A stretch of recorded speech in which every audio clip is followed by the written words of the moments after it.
guys, welcome back to my channel. Sorry it's been a long while, but I finally decided to do a how to pass your driver's test the first time, easy peasy. So let's get right into it. Okay, if you see me looking down, it's because I have my tablet here with all my questions. If you can see it, if you can. These are just a total of 15. So I took my driver's test November 8th, I think it was. And I passed the very first time. I was kind of nervous, but now that I actually did it, it was completely easy. So there should be no problem. So I just wrote down some things that I did miss and what I observed, so that when you guys take your test, you guys know automatically what to do, what to expect, and you should pass easily. Okay, so the first thing I have is don't try to be perfect when you're doing your parking portion. Just get in and out. That is true.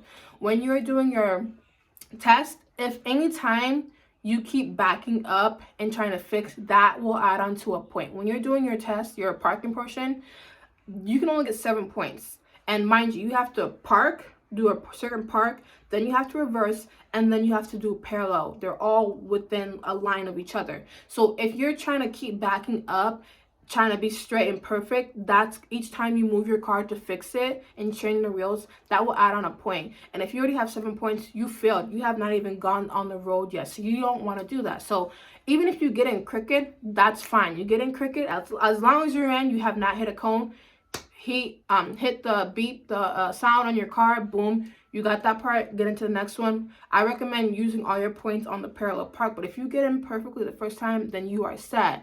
And then you've passed that part, and now you can get on the road. So don't try to be perfect, just get in. I remember my dad was like, you need to do it perfectly well. I'm like, no, I don't.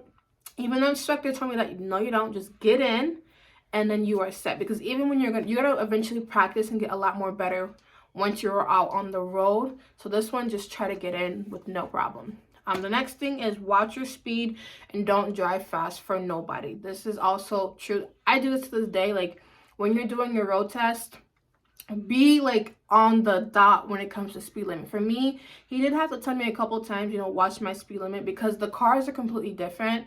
For me, I usually drive like a 2008 Mazda, and then the car that the instructor had was like a 2018 push start car. So like when I put my foot in the gas for the Mazda, I have to put more pressure on it compared to the other car. As soon as I put my foot on the gas, that car would zoom. So I would eventually go over the speed limit. But when you're doing your test, stay to the exact speed limit and you'll have no problem. If it says 15, go 15. If it says 25, go 25, so that they don't mark you off points. Next is do a complete stop at, even if it's a yield, do a complete stop at yield and do a complete stop at the actual stop sign. If you do a rolling stop, that won't,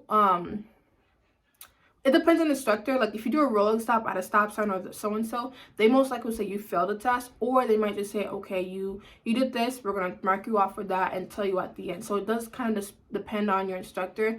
But if, let's say you don't stop and a car's coming, you almost cause an accident, you have failed. So do a completely stop. And a roll stop is basically where you're driving the car and going slowly. You slow down a little bit, but you don't stop, and then you continue to go. That's a roll stop. So you have... A roll stop is when your wheels completely stop and they do not rotate while you're slowing down. So as you see, as these cars go by, they're slowing down, but their wheels have not stopped. Stop completely and then drive off and you'll be fine. Next thing is use your turn signal 3 to 4 seconds before your turn. Don't wait until you get, like usually on the road, there's like the broken lines. Don't wait until you see like the white line to turn in, because sometimes it's better to turn on your turn signal so that people behind you can know what you're doing and then automatically get into that part, and then you're ready to turn. Because if you wait too long and you already get into it and the car is already speeding up because they're thinking that you're going the same way, you can cause a traffic jam or an accident. So be smart. If you know you're going to turn in right, do your turn signal and then get in the lane, and then you'll be fine. The next thing is practice, practice, practice. Don't waste your time or the instructor's time if you know that you're not ready on the road, because you're gonna make yourself look dumb. You're gonna make the instructor think you're probably dumb. Like, why? You don't know how to drive, so don't waste your time. Don't let anybody force you or push you if you're not ready, because at the end of the day, they're not paying for your driver's test. They're not paying for your your car if you're renting one, and they're not going to pay for you if you get in a car accident, unless if they are. But if they're not, you pay for all that. So don't rush, okay? Take your time until you are physically, mentally ready, okay? Next thing is check all your mirrors. Now for me, I always check all my mirrors, but there's a thing that's called a blind spot, which I've heard of, but I don't know. So usually at the very back of your window, you have like a portion that's kind of like cut off. That is considered your blind spot. So if you're driving, you should look back these ways, because you never know, there might be someone who's on a motorcycle that's behind you, or a big semi truck that's behind you. So you need to be aware and check your mirrors at all times. Check the front, check the side mirrors, and look over your shoulder, because you might look and you might not see something, but if you actually turn your head, the car is like right there. So you should be able to see it in your side mirrors, but if you don't, at least you know, so you don't cause a car accident or, you know, something else worse happens. So check all your mirrors no matter what. And do that even if you're not sure when you're doing a driver's test. I don't care. Look like this way, this way, this way, this way, and then turn, because at least they can't say that you did not look, and look back and forth this way as well. Next is wear comfortable clothes. I feel like this is a duh, but some people might like wear clothes that's too uncomfortable, and they might sweat, and you know, stuff might happen. So wear comfortable clothes, okay? Comfortable clothes like a sweater, some leggings, shoes, comfortable shoes. Don't wear sandals, don't wear flip-flops, because the instructor is like, no. Wear tied up shoes with socks, and then you will be fine. Next is adjust your seat and your mirrors correctly for you.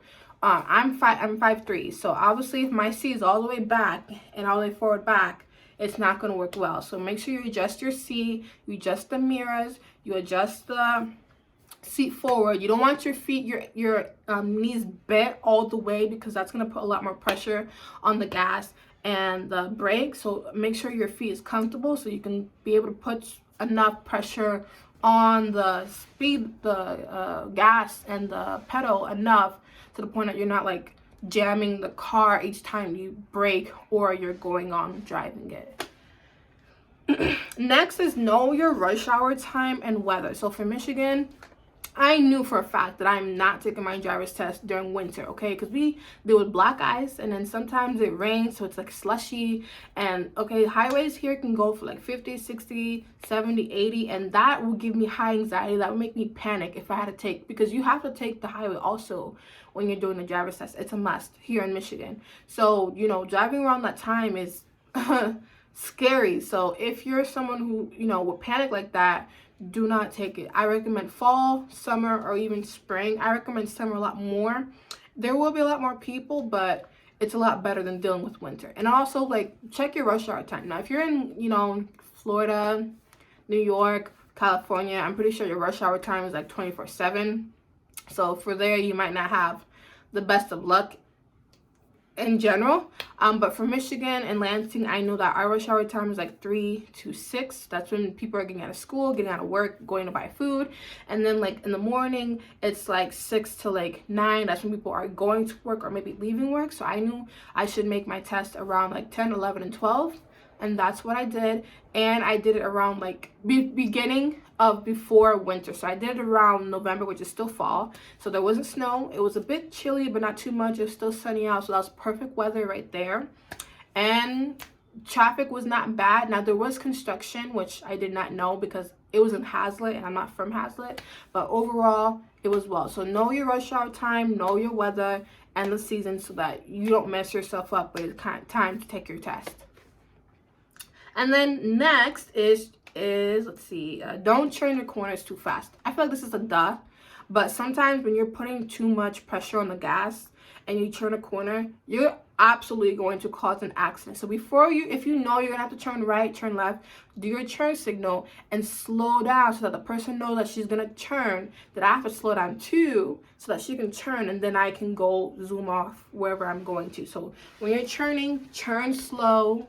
Don't go too slow to the point that you are obstructing traffic, but just go enough speed so that when you're turning in, that you're turning to the way that you need and you're not going to hit someone else's car. Because you will know, because you'll get close enough like, ooh, I might hit them, but you don't. So just be mindful of that. And then last but not least is make sure everyone is wearing a seatbelt. I feel like this is also a duh, but I feel like they might try to trick you when you're taking your test. What I mean by that is because for what happened to me is like I put my car, I had a push start, I make sure my windows and everything was set, put my seatbelt on, and I'm starting to back up in the car, and I'm starting to like get out of the parking spot to drive off. Now the instructor did not put their seatbelt on until like a couple seconds in. So in my mind, I'm thinking, you know, what if he's taking off a point because I didn't tell him to put on a seatbelt? Because I've seen videos like that where the instructor has done that. So for me, I forgot to tell them, but eventually they did put on their seatbelt. But in your case, if you're taking your test, make sure everyone, whoever else is with you, usually it should be you and the instructor, but if you're a minor, it might be you and your parent. Make sure everyone has their seatbelt and look around and then pull off. So that way, if they do take off a point for that, like if it's a sneaky one, then you will get that point. Like, I mean, you won't get it, and then you will be fine. So for me, I didn't tell them that, so I feel like they might have took that off. So yeah. Oh yeah, another thing is they might ask you questions during your test. Now for me, I didn't think they were going to do that, but they did. Like I remember I was driving on the highway, and like, you know, my mind is not focusing on what he's saying. My mind is focusing on the road, because that was literally my my first time driving physically on the highway. So, you know, I'm worried about, you know, the big semi trucks that are next to me. I'm not caring about what he's saying. But he was asking me questions like oh, well, if you were to get a crash, you know, what exactly would you would hit to the point that your car is not damaged completely, or you are hurt.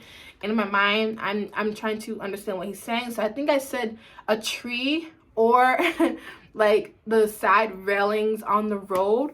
And he's like, oh, you mean mailbox? And I said, oh yeah, that's what I meant. But you know, in my mind, I wasn't thinking that, because where I live, mailbox are now connected to your home, or like they have a whole separate section for the mail post person, just to put the mail there. So not everyone has like actual mail boxes, you know. So they might just ask you that, or they might ask you to turn on the radio and turn off the radio, or turn on the air and whatnot, and like certain questions during your test. So that might throw you off a bit, but just take your time and don't rush. But this is just a few pointers that I have just to make sure you pass your test. Now, like I said, I passed mine the first try, and I had to pass it the first try because I don't do second tries. I do it the first time, and that is it.